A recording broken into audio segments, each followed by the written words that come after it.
গল্প হলেও সত্যি।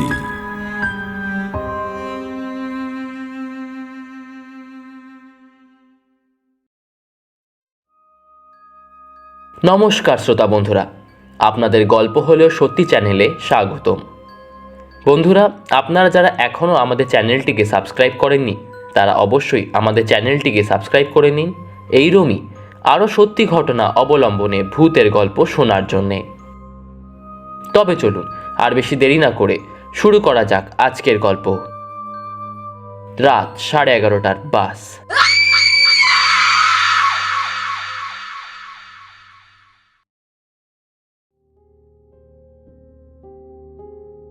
দিনটা ছিল বৃহস্পতিবার। অফিসে সব কাজকর্ম মিটিয়ে সবে বাড়ি ফেরার জন্য তৈরি হচ্ছিলাম। তখনই বস আরও কয়েকটা কাজের ফাইল দিয়ে আমাকে বসিয়ে দিল।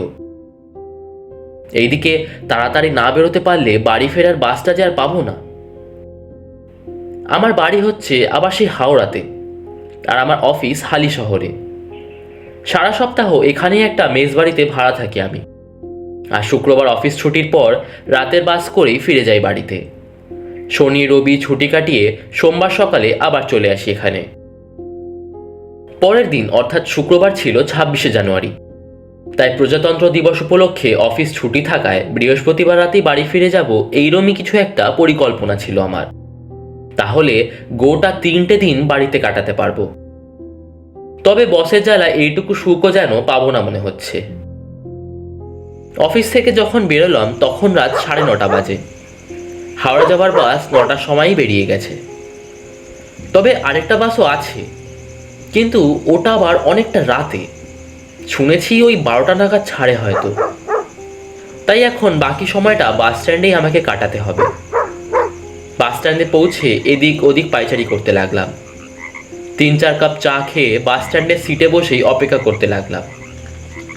অনেকক্ষণ বসে থাকার কারণে শরীরে ঝিমুনি অনুভব করলাম। ঝিমোতে ঝিমোতে কখন যে চোখটা লেগে গেছিল তা আর টের পাইনি। তন্দ্রাটা ভাঙলো বাসের হর্নে। আমি তাকিয়ে দেখলাম হাওড়া যাওয়ার বাসটা সামনেই দাঁড়িয়ে আছে। হাত ঘড়িতে দেখলাম তখন রাত 11:30 বাজে, কিন্তু বাস তো আসার কথা 12টায়। তাহলে আজকে একটু তাড়াতাড়ি চলে এলো নাকি? অথচ বাস আসায় কোনো যাত্রীকে কিন্তু আর ওঠানামা করতে দেখলাম না। যাই হোক, আমি আর 7-5 অত না ভেবে উঠে পড়লাম বাসে। দেখলাম বাসটা ফাঁকাই বলতে গেলে, কয়েকটা হাতে গোনা প্যাসেঞ্জারই আছে খালি, যদিও তারাও সব চোখ বুজে ঘুম দিচ্ছে। আমি পিছনের দিকে এগিয়ে জানলার ধারের একটা সিটে গিয়ে বসলাম। সিটে বসে বসেই দেখলাম বাইরে আকাশে বেশ কালো মেঘ জমেছে। কিন্তু খবরে তো দেখলাম আজকের ওয়েদারটা নাকি বেশ ভালোই থাকবে। ঝড় বৃষ্টির কোনো চিহ্নই নেই নাকি? কি জানি বাবা, আজকালকার খবরে কোনো বিশ্বাসই করা যায় না। যা বলবে ঠিক তার উল্টোটাই হয়। এইসব ভাবতে ভাবতেই বাসটা ছেড়ে দিল। তাড়াতাড়ি ছাড়লো মানে কিছুটা হলেও তাড়াতাড়ি বাড়ি পৌঁছাতে পারবো। চোখে ঘুমটা তখনও পুরোপুরি কাটেনি। তার মধ্যে বাইরে থেকে ভেসে আসা ঠান্ডা হাওয়ায় চোখগুলো যেন আরও ভারী হয়ে উঠল। এরপর বার কয়েকবার হাই তুলতে তুলতে এক সময় চোখটা বুঝেই গেল।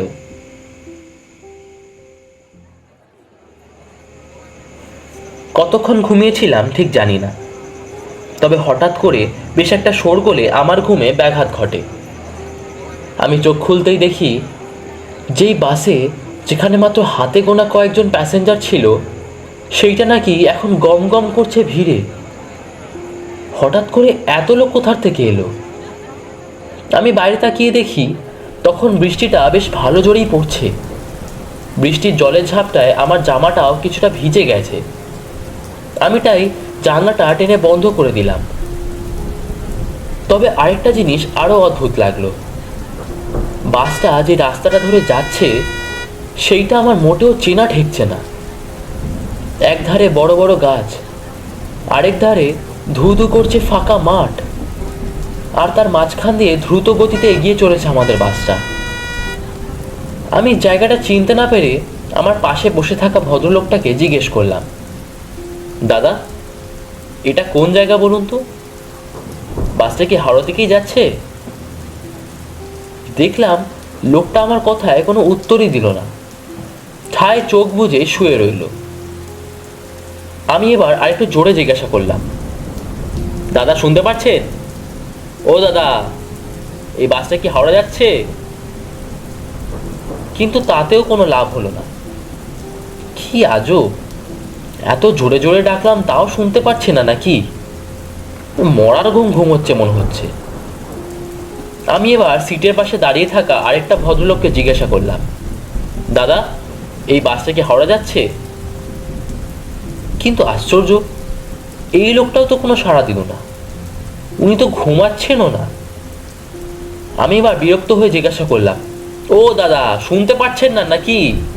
আমি একটা কথা জিজ্ঞাসা করছি তো, ও দাদা। কিন্তু লোকটার মধ্যে কোনো হেলদোলই চোখে পড়ল না, যেন আমার কথা তার কান অবধি পৌঁছাচ্ছেই না। এবার আমার মাথাটা গরম হয়ে গেল। আমি সিট থেকে উঠে চিল্লিয়ে বললাম, কি অভদ্র লোকজন তো আপনারা! আমি তখন থেকে আপনাদের একটা কথা জিজ্ঞাসা করে যাচ্ছি আর আপনারা কেউ পাত্তাই দিচ্ছেন না। কন্ডাক্টর, ও কন্ডাক্টর, কোথায় আপনি? কি হচ্ছেটা কি? বাসে কিসের এত চেল্লামিল্লি? দেখলাম বাসের সামনে থেকে ভারী গলায় কেউ একজন উত্তর দিল। আমি বললাম, কোথায় আপনি? আপনাকে ঠিক দেখতে পাচ্ছি না তো, এদিকে আসুন তো একবার। আমি এই বলে সিট থেকে বেরিয়ে দেখতে যাব, এমন সময় পায়ে কিছু একটাতে হোঁচট খেয়ে হুড়মুড়িয়ে পড়লাম লোকজনের ঘাড়ে। কিন্তু এ কি, আমার সামনে দাঁড়িয়ে থাকা এত লোক, তবে কারোর গায়ে ধাক্কা না লেগে আমি মেঝেতে পড়ে গেলাম কি করে? আমি উঠে দাঁড়ালাম, দেখলাম তখনও কোনো প্যাসেঞ্জারের মধ্যেই কোনো হেলদোল নেই। বাসে একটা লোক যে পড়ে গেল তার দিকে যেন কোনো ভুরুক্ষেপই নেই তাদের। ব্যাপারটা আমার সুবিধার ঠেকলো না। আমি এবার আমার সামনে দাঁড়িয়ে থাকা লোকটার গায়ে হাত দিতে গিয়ে দেখি আমার হাতটা ওনার শরীরের আড়পার চলে গেল, কিন্তু ওনাকে আমি স্পর্শ করতে পারলাম না। ভয় আমার গলা শুকিয়ে গেল। আমি আরো কয়েকজনকে ধরার চেষ্টা করলাম, কিন্তু কাউকে আমি ধরতে পারলাম না। নিজের সাথে যেটা ঘটে যাচ্ছে সেটাকে আমি কিছুতেই মানতে পারছিলাম না। বাসের ভিতর এতগুলো প্যাসেঞ্জার, কিন্তু কেউই যেন আমার অস্তিত্বটা বুঝতে পারছে না। আমার হাত পা এবার ঠান্ডা হয়ে আসতে লাগলো। আমি কি কোনো স্বপ্ন দেখছি নাকি? কিন্তু স্বপ্ন এত বাস্তবে কি করে হতে পারে? আমাকে এক্ষুনি বাস থেকে নেমে পড়তে হবে, এখানে আর এক মুহূর্ত থাকা যাবে না। আমি দৌড়ে বাসের গেটের সামনে যেতেই দেখলাম বাসের গেটটাও বন্ধ। আমি ড্রাইভারের সিটের কাছে গিয়ে বললাম, দাদা দাদা বাস থামান, আমি নামবো, দাদা বাস থামান। পিছন থেকে ফ্যাশাসে গলায় কেউ একজন বলল, এই বাসে একবার উঠে পড়লে আর তো নামা যায় না। এই বাস এখন সোজা নরকে গিয়ে থামবে। আমি দেখলাম অন্ধকারের মধ্যে থেকে বেরিয়ে এলো একটা ছায়া মূর্তি। বাইরে বাজ পড়ায় আলোর ঝলকানিতে দেখতে পেলাম তার মুখটা, যদিও সেটাকে মুখ বলা যায় না। ক্ষতবিখ্যাত একটা জিনিস, চোখের কুটুরি একদম ফাঁকা, মাথা থেকে অনবরত রক্ত গড়িয়ে পড়ছে। আমি ভয়ে চিল্লিয়ে বললাম, দাদা দাদা বাস থামান, দাদা বাসটা থামান। দেখলাম ড্রাইভারের সিটে যে বসে আছে তার মাথার জায়গাটা যে ফাঁকা, গলা কাটা একজন বাসটা চালাচ্ছে। ওই দৃশ্য দেখে আমার আত্মারাম খাঁচা ছাড়া হওয়ার অবস্থায়। বাসের সব প্যাসেঞ্জারের চেহারাও এখন এক ভয়ানক প্রেতে পরিণত হয়েছে। আমি বুঝতে পারলাম এই বাস কোনো সাধারণ বাস নয়।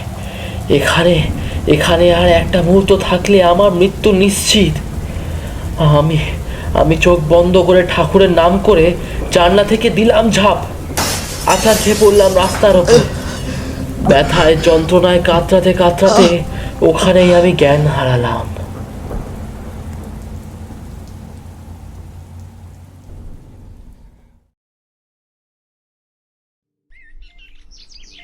পরের দিন যখন জ্ঞান ফিরল, তখন আমি সরকারি একটা হাসপাতালের বেডে শুয়ে। কয়েকজন অজানা লোক আর একজন ইন্সপেক্টরকে আমার বেডের পাশে দাঁড়িয়ে থাকতে দেখলাম। আমার জ্ঞান ফিরেছে দেখে ইন্সপেক্টর আমাকে আমার এই অবস্থার কারণ জিজ্ঞাসা করে। তারপর আমি আগের রাতে সব ঘটনাটা ওনাকে জানাই। তখন ইন্সপেক্টর স্যার বললেন, এই একই ধরনের কেস বিগত 8 মাস ধরে ঘটে চলেছে। আসলে 8 মাস আগে হালিশহর থেকে হাওড়া যাওয়ার একটা বাস মাঝপথে অ্যাক্সিডেন্ট করে। তদন্ত করে জানা যায় সেই বাসে কেউই নাকি বেঁচে ফেরেনি। যদিও স্থানীয় লোকেদের মুখে শোনা, এখনো মাঝে মাঝে গভীর রাতে ওই বাসটাকে নাকি তারা রাস্তায় চলতে দেখেছে। আর যারাই নাকি ওই বাসে একবার উঠেছে তাকে আর কোনো দিনও খুঁজে পাওয়া যায়নি। আমার আন্ডারেই এরকম 7 জন লোকের মিসিং ফাইল পড়ে আছে। এখনো কাউকেই আমরা খুঁজে বার করতে পারিনি।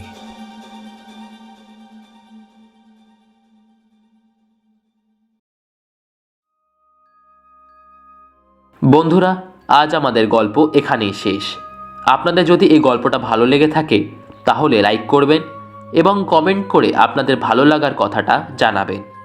আপনাদের প্রতিটা লাইক এবং কমেন্টই আমাদের উৎসাহিত করবে আপনাদের জন্য এইরকমই আরও নতুন নতুন সত্যি ভূতের গল্প তুলে ধরতে। এবং আপনাদের সাথেও যদি এইরকম কোনো ঘটনা ঘটে থাকে তাহলে নির্দ্বিধায় আমাদের অফিসিয়াল জিমেল অ্যাকাউন্টে পাঠাতে পারেন। আমাদের ফেসবুক চ্যানেলের লিঙ্কও ডেসক্রিপশন বক্সে দেওয়া রইল। আজ তবে এইটুকুই। দেখা হচ্ছে পরের ভিডিওতে নতুন এক ভূতের গল্পের সাথে।